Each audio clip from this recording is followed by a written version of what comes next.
So what would it be like to be so aware that you could perceive things beyond normal human perception and consciousness? Sounds like the domain of a Marvel superhero, doesn't it? But this week, particularly the full moon of last week, marks the anniversary of the Buddha's Enlightenment over 2,500 years ago. And he was a human man who reportedly achieved superhuman things, particularly with his spiritual practice and with his mind and consciousness. And he went on to become a teacher of millions, literally millions of people around the world. So tonight we'll be hearing about the Buddha, about the Buddha's Enlightenment on our Brixton Buddhist Community's Sangha Night Buddhism and Meditation live stream. So my name is Virinaga, so I'm the chair of the Brixton Buddhist Community, and it's a real delight to have you join us for this live stream. Do get into the chat room on YouTube and let us know where you're calling in from, where you're tuning in from, and I'll give you a shout out and say hi to you a little bit later on. Let us know. Really, it's really good to know who's tuning in. Really keeps us going. So thanks for that. And so tonight what we'll be doing is we'll be having Ratnachuda, who's going to be giving a short talk about this theme, this very pertinent and relevant theme, and then I'll lead us in a Buddhana Smriti meditation, so recollections of the Buddha meditation. So that will be led, so if you've never done that before, that's fine, you can just follow along with me and we can meditate together. And then, as with always, there'll be an opportunity to ask questions of Ratnachuda later on, Ratnachuda and myself later on. And this live stream tonight will be followed by a Zoom discussion as well. So we're going to start off by saluting the shrine as we normally do. So I'm just going to salute the shrine, and this is just turning our attention towards the Buddhist ideals of development, turning towards the Dharma, the path, and turning towards the Sangha. So if you want to join in with me, you're very welcome. We just do that in call and response.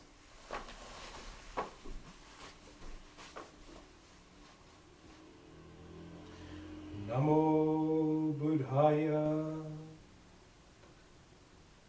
Namo Dhammaya, Namo Sanghaya, Namo Namah, Om Ahum.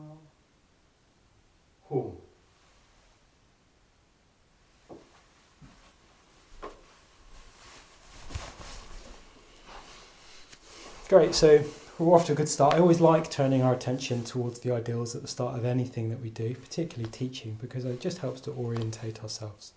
So just before I bring Ratnachuda on, I just want to give us a couple of minutes to ground ourselves.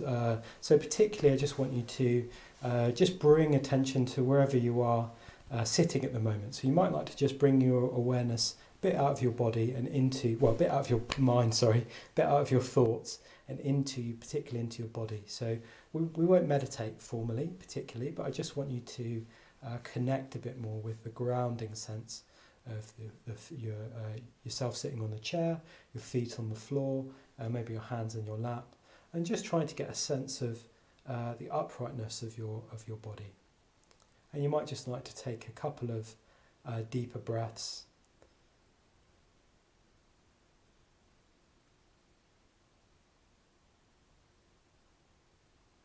That's it. And with that, we can just sort of arrive and make sure we're available and aware, ready to have a listen to Ratnachuda. So I'll bring Ratnachuda in now. So let's bring Ratnachuda onto the screen. So big warm welcome to you, Ratnachuda. Lovely to have you on the stream again. You can say hi if you want. Hello, Virinaga. I'll be waiting for my image to appear. Yeah, there you go. Just to say also, Ratnachuda has been really helpful. He's been around Brixton for a long time, and I don't know if you know, but it's been quite a stress for some of the team at the moment. We've got a couple of Brixton's regular team members are still suffering as a result of kind of post-viral fatigue as a result of COVID-19, and Sudika's father's been unwell as well, so he's gone up to see him in hospital. He's been allowed to go see him. So just we're definitely definitely a little bit short on team, and Ratnachuda has been so helpful in just stepping in and offering to or lead us in this session. So yeah, really, really thank you, Ratnachuda, for being so generous and kind and prepared to help us out. Really good of you. Thank you. Yeah, I'm just gonna do a few shout outs to people in the chat room, just so you know who's listening to you. So we've got Amaladana tuning in from Forest Hill, so we'll welcome to you, Amaladana. Yeah, Louise as well from West Dulwich tuning in, so thanks for tuning in, Louise. Lynn Beasley from Wiltshire, which is Charlotte's mother, so nice to see you again, Lynn. And we've got Jill so far in the chat room. So if you'd like to give us say hi, do drop your message in the chat room, and I'll give you a shout out later on. So Ratnachuda, I'll just hand over to you if you're ready to go. Okay, I'm ready. Yeah, off you go. Look forward to it. You can see my shrine behind me, and our teacher Sangharakshita, and right behind me is the Buddha Amitabha, and then to the other side is another of my practices, Akshobhya, which I was given when I was ordained in 95.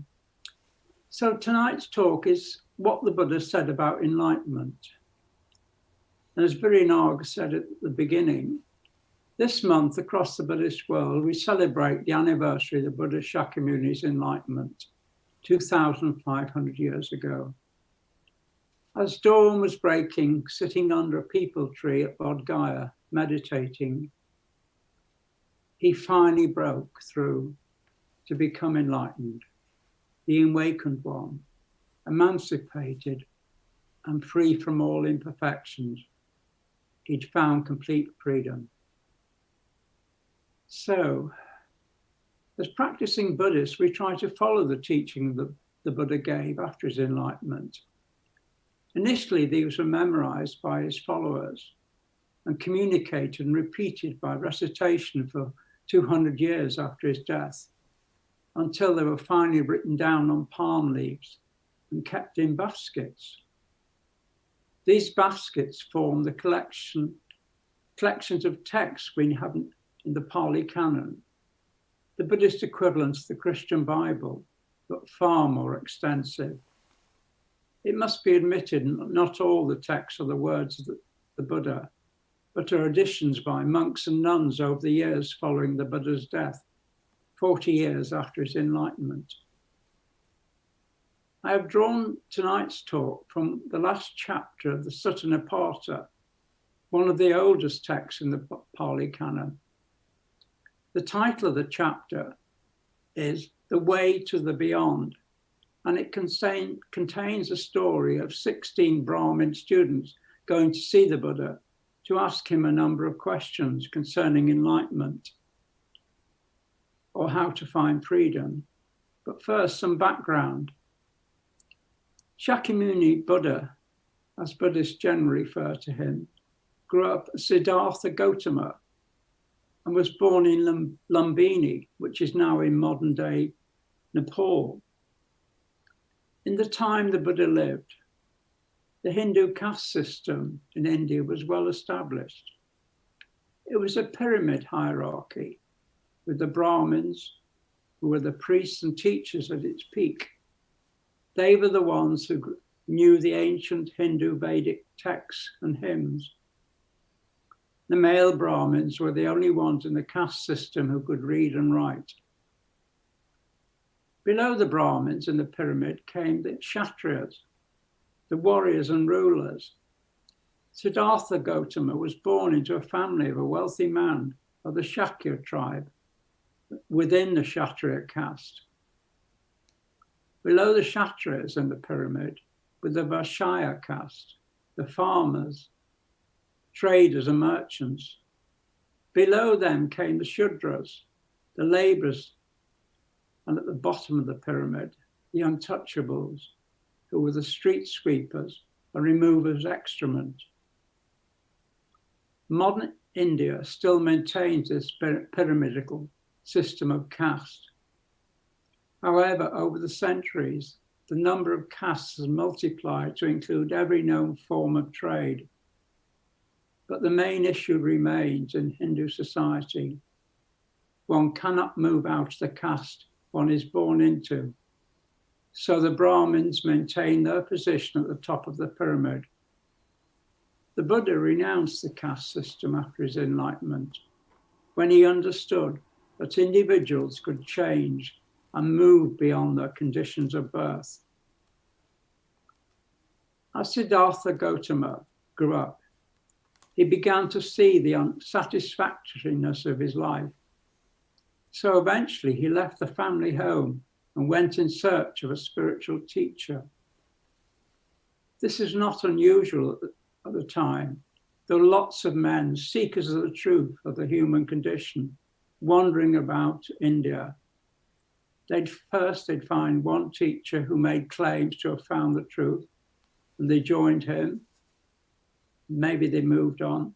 Siddhartha did the same, finding one teacher who claimed to have found the truth. Under him, he learned to meditate, and Siddhartha attained higher states of consciousness. He became a very adept at meditation. But Siddhartha realized he still wasn't any nearer finding the truth of the human condition. So he went in search of another teacher who practiced and taught asceticism as a way of life, starving until one found the truth. Siddhartha practiced asceticism and became very emaciated. But eventually, realizing he was no nearer to discovering the truth of the human condition, he gave up starvation and sat down under a peepal tree, determined to find the truth.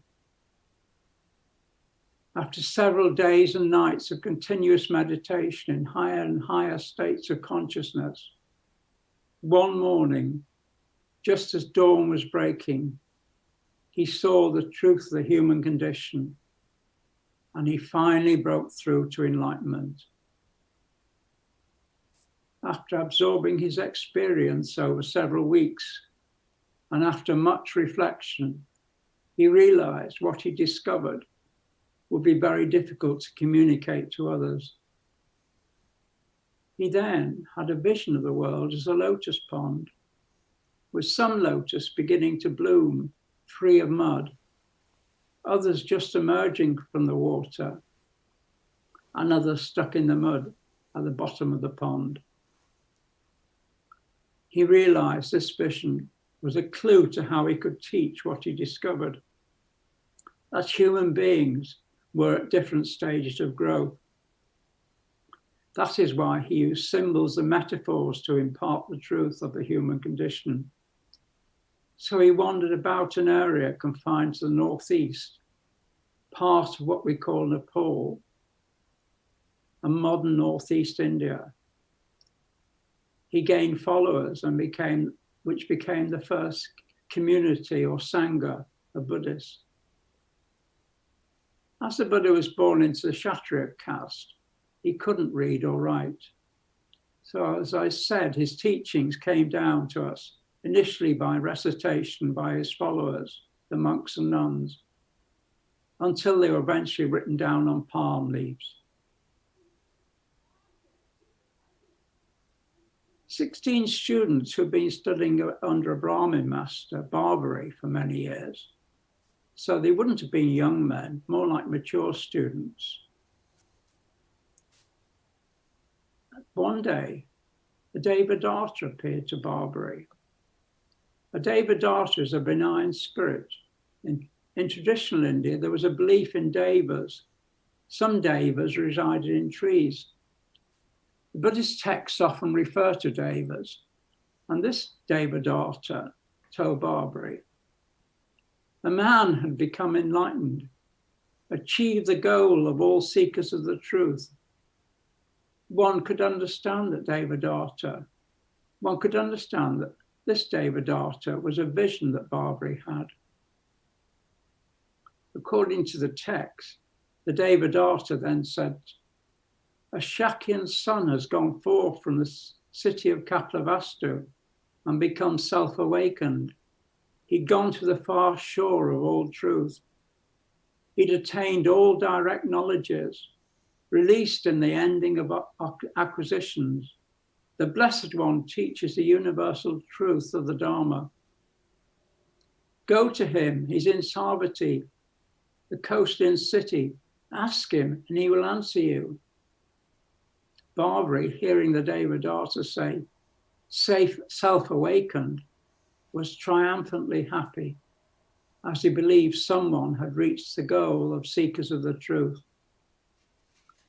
So Barbary determined to send his students to ask the self-awakened one. Ask questions of the Buddha. Sensibly, the students asked how they would recognize the Enlightened One. Barbary told them that they'd recognize him by the traditional marks on the body of an enlightened man.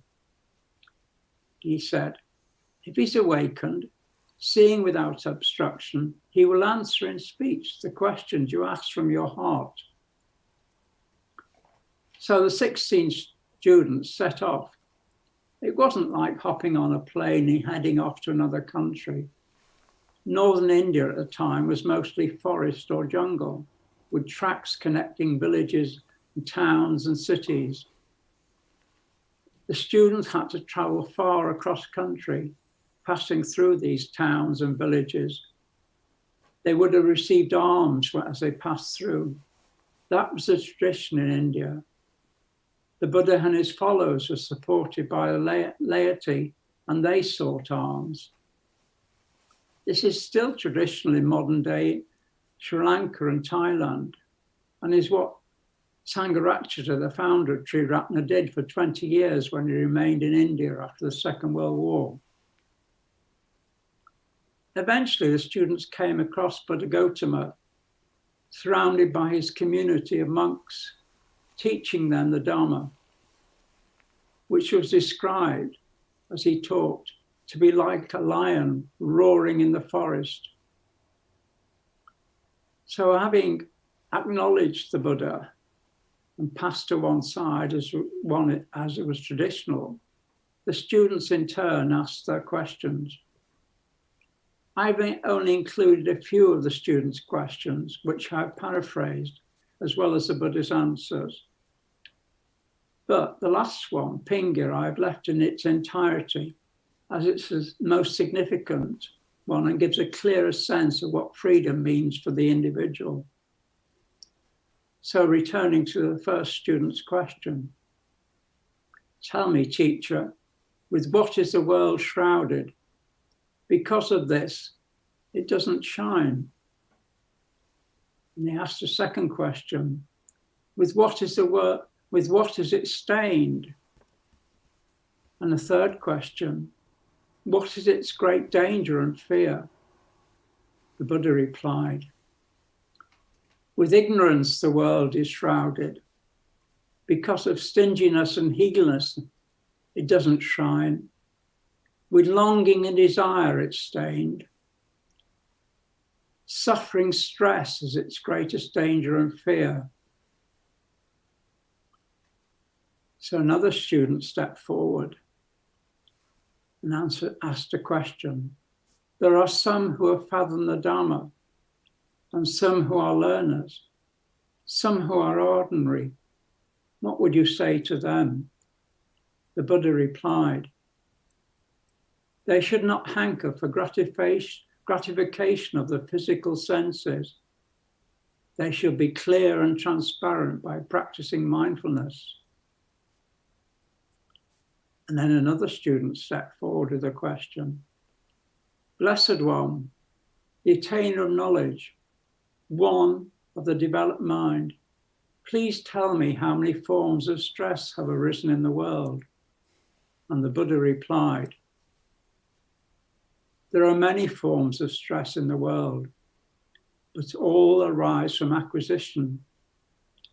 Whoever unknowing makes acquisitions, the ignorant person comes to stress again and again. Therefore, with discernment and good judgment, staying focused on the birth and the origin of stress, you won't continue with acquisitions. And then another student stepped forward. I entreat the one who has cut through craving, is unperturbed. Please tell me how this truth, this Dharma, became known to you. The Buddha replied, by subduing all craving and grasping. Whatever people cling to in the world, desire will pursue them through the continuous cycle of death and rebirth. But a Dharma-farer with mindfulness, seeing those people entangled in grasping, entangled in the continuous cycle of death and rebirth, should cling to nothing in all the world. And then another student stepped forward. To the one who has seen to the far extreme, how have you defeated Yama, the Lord of Death? And the Buddha replied, by being always mindful, by understanding the world is empty, having removed any view in terms of an unchanging self, by this, one is above and beyond death. One who understands the world in this way isn't seen by Yama, the Lord of Death. I have seen the roots, have seen that greed, aversion and delusion are the roots of what is unskillful. And the lack of greed, lack of aversion, and lack of delusion are the roots of what is skillful.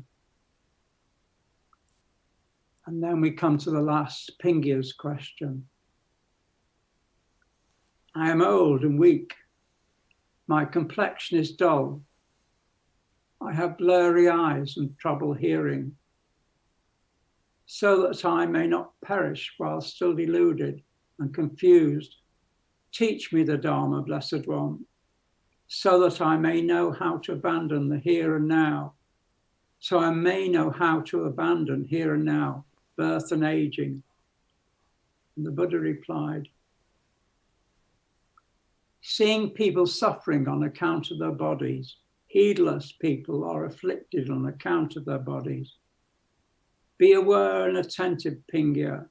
Let go of the body to avoid no further becoming. Pingya asks the second question. In the four cardinal directions, the four intermediate above and below, those 10 directions, is there nothing in the world unseen, unheard, unsensed, uncognized by you? And the Buddha replied, seeing people victims of craving, inflamed, overwhelmed with aging, then be heedful, aware, Pingya. Let go of craving for the sake of no further becoming. The 16 Brahmins, after their question, were answered, requested and received the going forth and acceptance, and became followers of the Buddha. After that, Pingya, now Venerable Pingya, received permission from Buddha to return to Barbary to report the results of the student's trip. So Pingya returned to Barbary to tell him what had happened and said, I will sing you the praises of the way to the beyond, as it was described to us by this man, exactly as he saw it. But then there isn't any reason why a man like that should lie, a mammoth of knowledge and completely pure, a man without desire. When voice has none of the glibness of pride and none of the ingrained stains of ignorance, then its words are full of sweetness and beauty. It is such words I praise now. They call him Buddha, enlightened, awake, dissolving darkness with total vision, and knowing the world to its ends. He has gone beyond all states of being and becoming. He has no inner poison drives. He is a total elimination of suffering. This man, Barbary, is the man I now follow. It is like a bird that leaves the brushes of scrubland and flies to the fruit trees of the forest. I too have left the bleary half-light of opinions. Like a swan, I've reached a great lake. Up to now, before I heard Gautama Buddha teaching, people had always said to me, this is how it is, how it's always been, and this is how it always will be. Only the constant refrain of tradition, a breeding ground of speculation. This prince, this beam of light, Gautama, was the only one who had dissolved the darkness. This man, Gautama, is a universe of wisdom and a world of understanding, a teacher whose Dharma is the way things are, instant, immediate, and visible all around, eroding desire without harmful side effects, and nothing else quite like it in the world. And Barbary, Pingya said, Brahmin, sir, asked Barbary, there is no moment for me, however small, that is spent away from Gautama. You see, sir, with constant and careful vigilance, it is possible for me to see him with my mind's eye, as clearly as with my own eyes, in night as well as day. And since I spend my nights revering him, there is not, to my mind, a single moment spent away from him. I cannot now move away from the teachings of Gautama, the powers of confidence and joy, of intellect and awareness hold me there. Whichever way this universe of wisdom goes, it draws me with it. Physically, I cannot move like that. My body is decaying. I am old and weak, but the driving force and power of personal thought brings me without a break. There was a time when, withering the world of the swamps, I could only drift from one stone to the next. But then I saw the Buddha Gautama, the fully awake and free from defilement. And the Buddha said to me, Pingya, other people have freed themselves by the power of confidence. Your fellow students have all done this. You too should let go, should let that strength release you. You too will go to the further shore beyond the draw of death. These words, said Pingya, are the words of a man of wisdom. As I hear them, then I become more confident. This man, Buddha Gautama, has opened the curtains and woken me. There's nothing barren there. His mind is clear and luminous. Everything accessible to knowledge is known to him, even to the ultimate subtleties of Godhood. There are no more questions for the doubtful who come to know him. The teacher has answered them all. Yes, I shall go there. I shall go beyond change. I shall go beyond formations. I shall go beyond comparisons. There are no more doubts. You may consider this as the mind released. That is what is meant by freedom. Just a personal note, Pingya's praises to the Buddha and the way to the beyond is one of my favorite suttas in the Pali Canon because it describes faith, gratitude, and complete devotion to the Buddha. I hope you got something from this talk. Thank you, Ratnachuda. Yeah, thank you very much. I mean, I really love Pingya's Praises from the Beyond. I think it's one of the most beautiful suttas out there. And I also just love your style. I think you're such a storyteller. You know, I feel myself there in a way as you're speaking. So okay, that's a bit of Dharma input for tonight. So do let us know in the chat room. So Ratnachuda will be answering questions a bit later on. So we'll have him back in a moment. We'll do some meditation in a minute. But do let us know in the chat room if you've got any questions or comments. So there were some themes there about or recognizing the teacher, the world being a place of stress, which I really liked, a place of stress, which is created by acquisitiveness and craving, and also recognizing or getting benefit from a teacher's words, having confidence, gaining faith.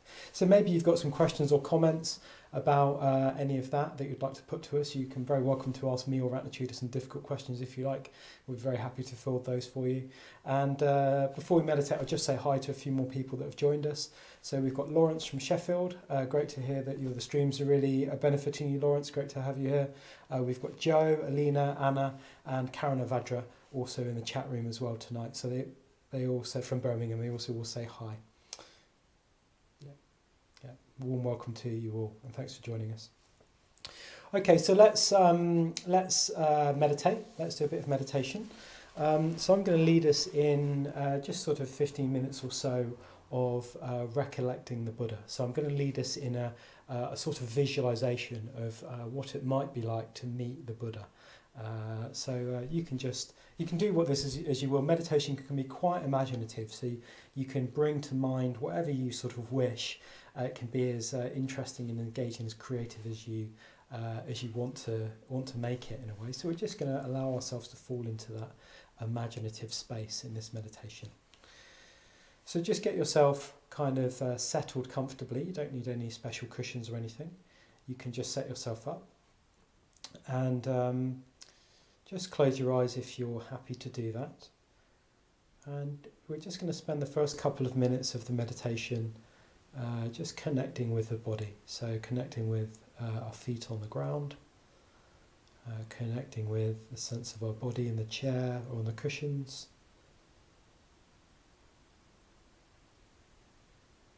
With our hands resting on our laps perhaps, or on a cushion or on the chair.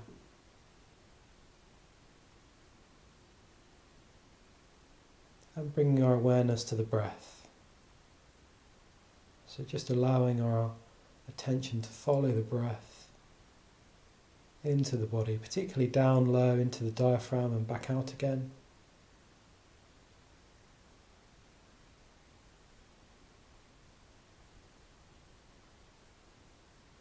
And after a few breaths like this, you can just allow your awareness to settle in one area where you feel the breath most strongly. So that might be your chest, your stomach, your throat, your mouth.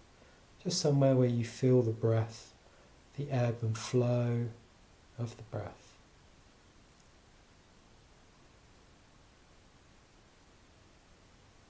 Just allowing one's energies to settle, to soften, to enter a more imaginative, creative space.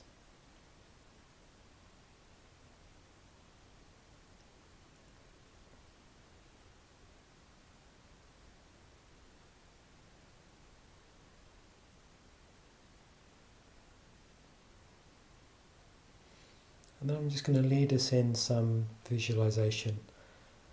And you don't need to worry if you don't have a very visual mind. You can just bring to mind, just be aware of any emotions or even thoughts or reflections which come up for you that's spurred on by the meditation. And just particularly just trying to stay with this broad sense of awareness of our bodies, emotions and so on. So first of all, I just want you to imagine that you're somewhere very warm, somewhere very warm. So it's the end of the day. And it's one of those days where the sun has been beating down all day. And there's a sense of, with the dusk, a cooling breeze just starts to move, the ground starts to rest,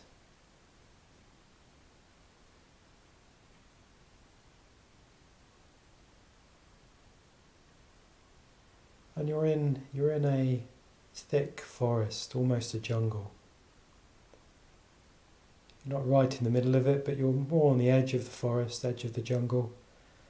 There's lots of plant life around. The area is thick with trees and bushes.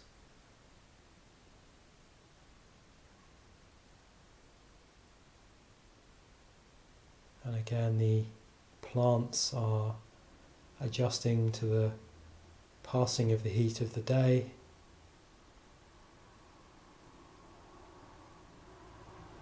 You can hear the sound of animals in the jungle, animals in the woods. Just distant animals, maybe a monkey call, bird noises, the sounds of insects flying around, crickets. And there is a path. You are on a path. This path leads through the undergrowth, leads through the forest. And then not very, very far away, the forest starts to thin. The trees become more scattered. There's still bush, but it starts to peter out. And as you come to the edge of the forest, you notice a broad floodplain, a grassy floodplain, on the banks of a broad, slow-flowing river. And the low sun's glinting off the water.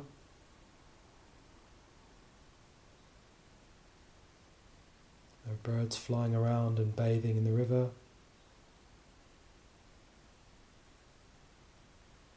You can hear again the sounds of insects. There's much plant life around. And you see no sense of human habitation.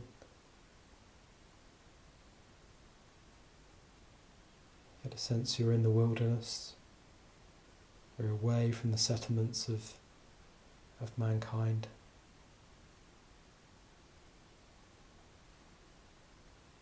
And you can imagine yourself walking along this floodplain, walking through this floodplain, maybe noticing some beautiful plants, being aware of the animals moving around you, maybe a far off call in the woods again of a monkey or some other creature.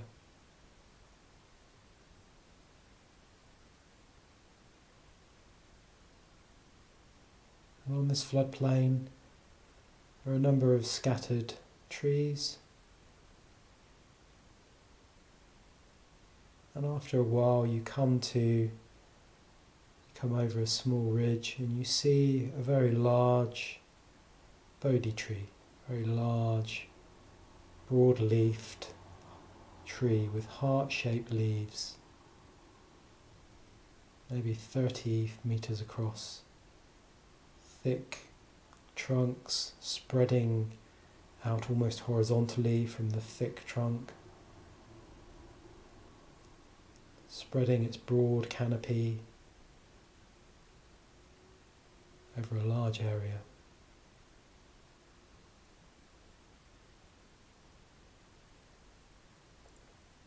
And as you approach this tree, you become aware of a figure sitting against the tree, against the trunk of the tree, sitting on the ground in the posture of meditation.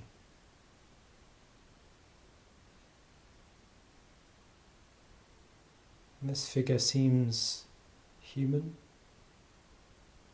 It's a human man, an Indian man. He's wearing robes that are patched and stitched.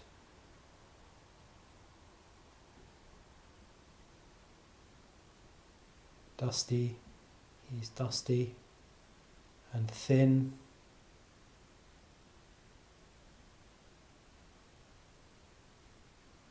But he sits there in perfect serenity. He sits there looking untroubled,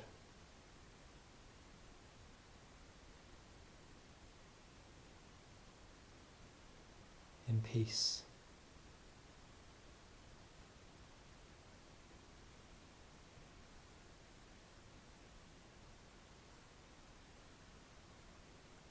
And as you approach this man, you become aware of something a bit more special about him, something unusual, uncanny. For although he looks like a man, there's something rather mysterious about him. He seems to have a depth to him that is beyond his human form.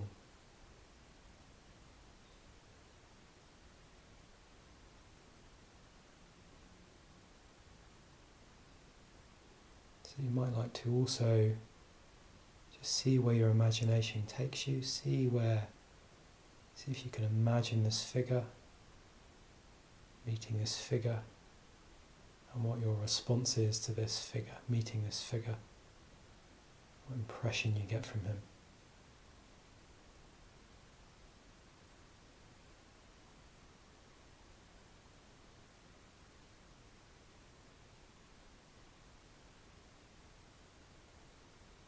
I mean, perhaps there's seems to be a sense of warmth coming from him, a sense of kindness,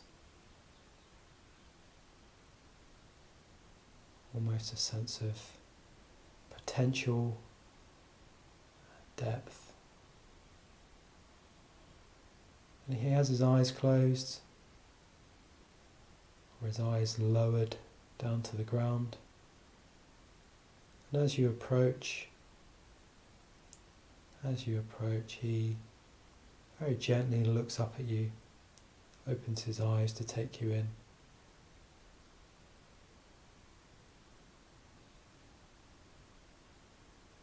So just seeing for you what that feels like, being seen by the Buddha.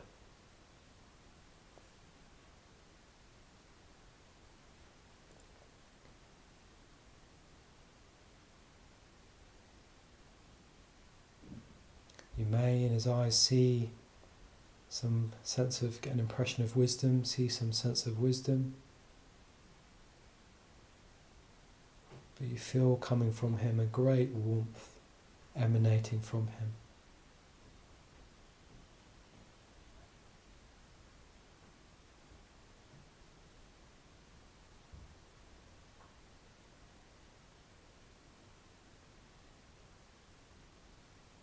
And as he looks at you, you get a sense that he sees you fully,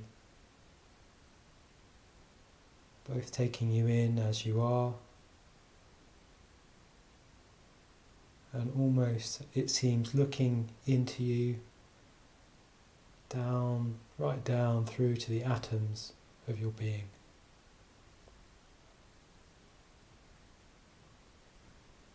But in that seeing, you feel a connection, you feel a solidarity. You feel a solidarity in the human condition with the Buddha.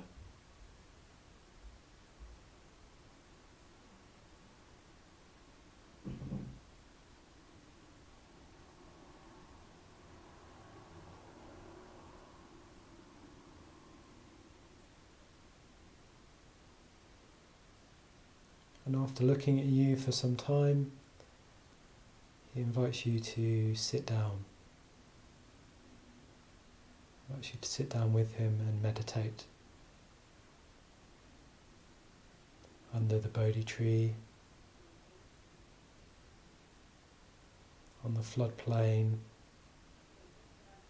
at the end of a hot day in India, beside the broad, slow-moving river.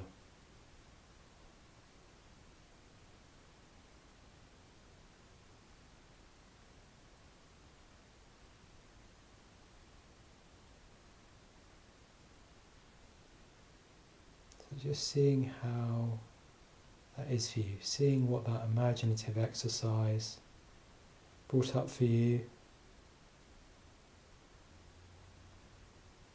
can see what your Vedana is, you can see what your feeling tone is, you can see what your emotional response is. How might you approach the Buddha? How might you meet the Buddha if you were to come across him? What might that be like for you?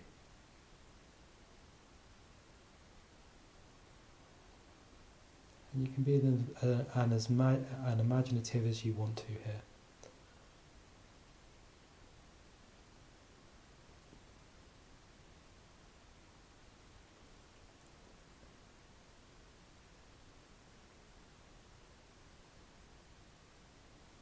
Okay, so then we can just start to let that visualization go. So we can leave ourselves meditating with the Buddha in that place. Let that image go, coming back to our body, coming back to our bodies, meditating here, in our houses, in our rooms, surrounded by familiar things, familiar people.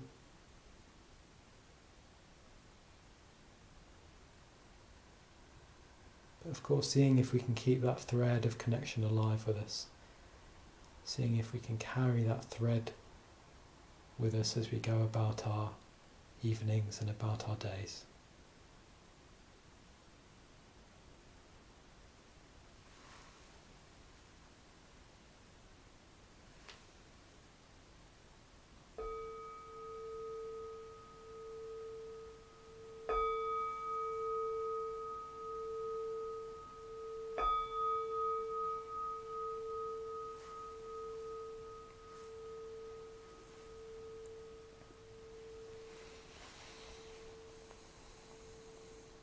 So there we go, some recollection of the Buddha. So you can just sort of, it's a good time to bring the Buddha to mind. You don't have to necessarily have a strong sense of the Buddha, but to bring the Buddha to mind is to just reflect on the qualities of an enlightened being, an enlightened person. And we can use our imagination for that. So if you ever feel yourself wanting to connect with the Buddha, you can just sit down and try to imagine meeting the Buddha in some way, in whichever way works best for you. Okay, so let's bring Ratnachuda back into the stream. So welcome back, Ratnachuda. So let's get see if we've got any questions. So there's no questions currently in the chat room. So please drop a few questions and comments in the chat room. We'll take questions a bit later on. So just before while we're waiting for those, actually, Ratnachuda, I'm going to take you off the screen quickly and then bring you back on again. So sorry, I've done this a bit wrong. But so just to say, while we're waiting for questions and comments to arrive, I'm just going to give you, let you know about what's coming up, and also ask for your help. So the first thing to say is that this Saturday we've got a really fantastic event. We're celebrating our Buddha Day. So Buddha Day, as I said, was last week, but Brixton Buddhist Community is celebrating it on Saturday. And we've got a wonderful set of events planned for you starting at 10 a.m. in the morning, where Mike Trenara and I will be hosting a full day of, two full streams. We're going to have a talk from Padmavajra, he's recorded it exclusively for Brixton Buddhist Community, and we're also going to have videos from our Sangha members. They've been recording them over the last week or so, so we're going to play a set of videos about getting an insight into their lives. So we're going to have that. Hopefully it's going to be quite playful and fun. And then after we have Padmavajra's talk, there'll be Zoom discussions around lunchtime. Then we're going to take a little break and we'll come back for an evening ritual at 7:30 p.m. Whereby we're going to have a few more Sangha videos, and Pushpa's going to be giving a short talk on what the Buddha means to her, and then we'll do a short ritual to round off these celebrations. So I hope you can join us for some or all of that. That's on Saturday starting at 10 a.m. in the morning. You can see our website for details. And just to say, all of these activities that we put on here are catered for by the Brixton Buddhist Community team, which is predominantly a team of volunteers with a couple of part-time assistants and coordinators. So we really rely on people's generosity to keep it all going. And so each month we need to raise £2,000 to keep everything going. And we've got a wonderful Dharmometer, which shows how well we're doing. So here it is, should be right there. So we're doing quite well. Thank you to all of you that have given this month. So we've raised £1,000 already, and we're just about halfway through the month. But please, just a reminder to do keep giving. And you can give a monthly donation. That's most helpful to us. A monthly regular standing order, because then we can just rely on how much income we've got and we don't have to keep on fundraising. But if you just want to make a one-off donation, just like you would at if you were to come to one of our physical classes back when we were able to leave our houses, then you can just also, that's very gratefully received as well. And just to say, we'll have our annual report coming out over the next couple of weeks, and also an annual general meeting, being a charity, and you're all very welcome to you'll be able to download that, and you'll be able to join us for that meeting if you want to find out how we use all of that income that we receive in order to put on more events like this one and other ones as well. Okay, so let's bring Ratnachuda back in after that little false start. Great to have you back, Ratnachuda. Thank you. How did you find that Buddhana that meditation? Did you get a lot out of that practice yourself, or? I managed to get into the forest eventually. I think I found it. So what brought me into it was that when you use the words, the Buddha sitting with his back to the tree, and that sort of brought it. I found myself sitting more upright in my chair when you said that. I had to. You also talked about something about the evening, and I realized I was cold, so I dodged off and got a blanket as well, so I could meditate with some warmth on my legs. Yes, I did get into it, and it was you talking about the Buddha with his back to the tree taking me in that really helped. It's amazing how one image can sometimes unlock something, isn't it? I often find that if I'm reflecting, suddenly it will just be one thing that takes me and goes off into a more reflective state. Okay, great. So no questions so far, but a comment from Lynn. She said, wonderful talk, Ratnachuda. So thought-provoking, and the meditation for me was very strong visually. I found it a deeply emotional and connecting experience. I will revisit this. Who was that? Thank you very. This is Lynn Beasley. All right. Yeah. Do you have any comments for Lynn about these exercises being connecting or emotionally significant? I guess you're talking about Pingia's praises to the beyond, which are basically Pingia connecting with the Buddha kind of visually or remotely. So have you got any comments on that, perhaps? Me? Yeah, you. Yes, Ratnachuda. Well, I think what's particularly important for me with the Pingia's praises to the Buddha, and that's why I've loved this text for quite a long time, is that it has all the threads of faith, devotion, and gratitude in it. And gratitude is as Sangharakshita said, is the strongest human emotion we can have. So we can express gratitude, as you've been just doing a fundraising exercise, we can express gratitude for what we're given. And I was given teaching by Sangharakshita in the Birmingham Buddhist Centre with Brother Karen Vajra, who's still listening, and we were ordained together. So he found the Dharma in Manchester and then in Croydon, but we came together living at Rivendell. So we both got immense gratitude, and that's what I get out of this chapter, how Pinga had huge gratitude. And the best way we can express gratitude is if we can give some money to keep this thing going, but we just can express gratitude with how we look after one another, care for one another, even if we just have to talk to them on the telephone at the present time. Yeah. I mean, that reminds me. I mean, this morning we had a birthday in community. So I live in a community with 4 other Buddhist men. If for those of you who don't know, very lovely place to live. But we had a birthday celebration this morning for one of us, and the tradition that we have is that we rejoice in them. So we basically rejoice in the qualities that we appreciate in them. And it's a really lovely exercise to do, both to be on the receiving end of that when it is your birthday, but also to do it, to actually give the appreciation, give the rejoicings, also give the cards and the gifts and make them a lovely birthday cake, of course. But it's really, it's really kind of the fuel of spiritual friendship, isn't it? That giving of our time, giving of our love, giving of our energy. Really, really important. I think gratitude, from my experience of gratitude amongst Buddhists, is quite different from the rest of the world. Okay, got another couple of questions. So Louise says, I am a beginner, so enlightenment seems like a long path for me. Yeah, well, me too, Lynn. Me too, And me. Louise, don't worry. How do I keep motivated on the journey? That's an excellent question. How does Louise keep motivated, Ratnachuda? Best way is to keep looking at little bits of progress you make.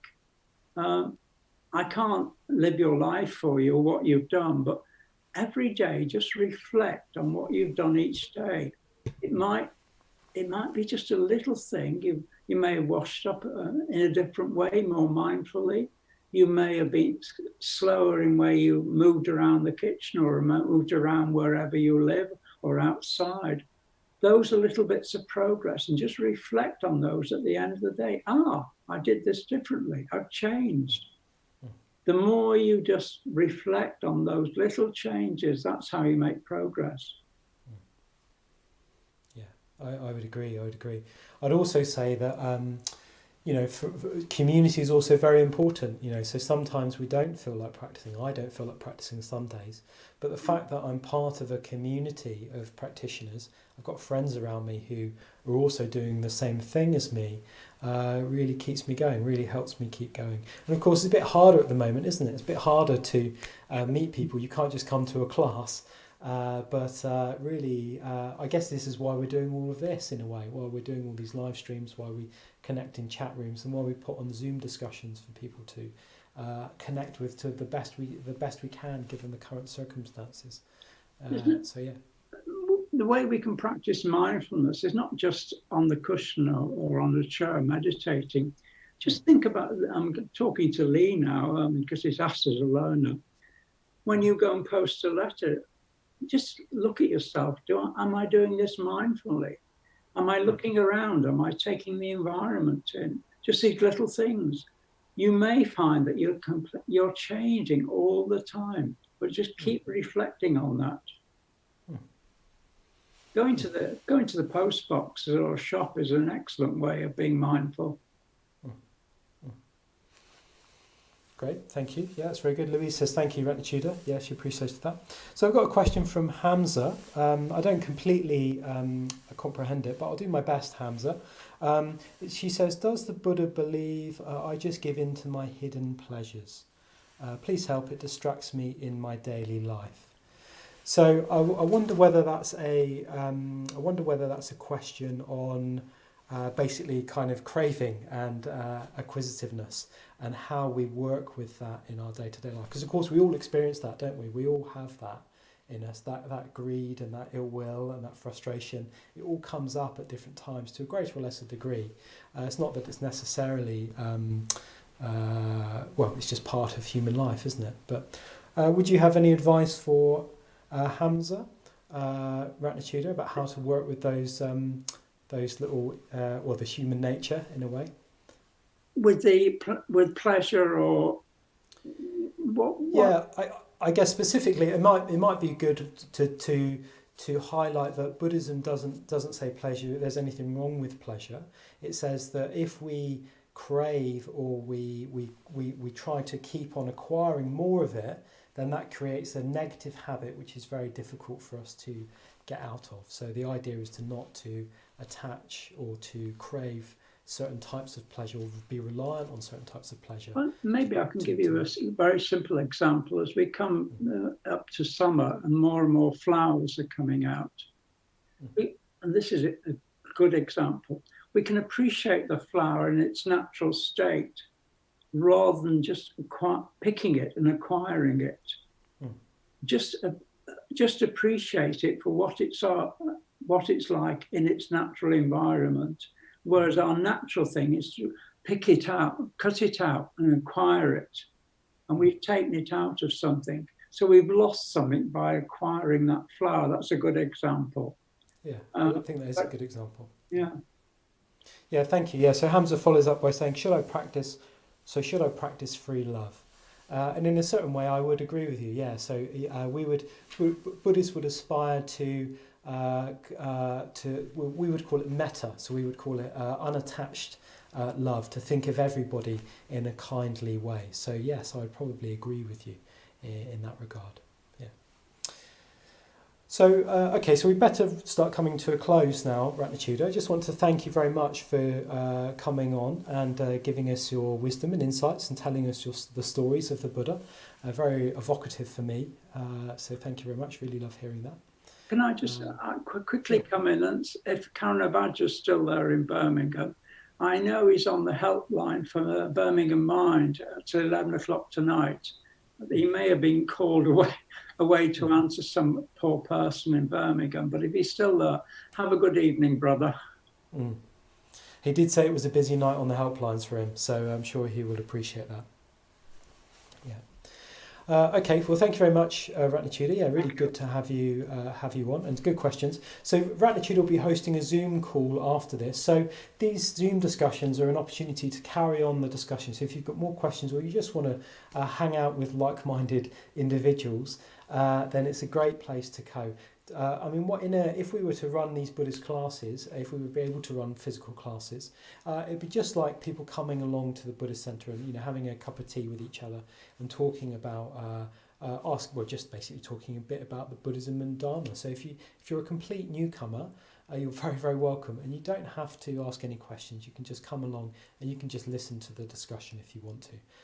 So just a way of us getting a bit closer. And as I was saying, it's a really good way of engaging with each other as a community, to try and keep the connections between us strong in these times of challenge.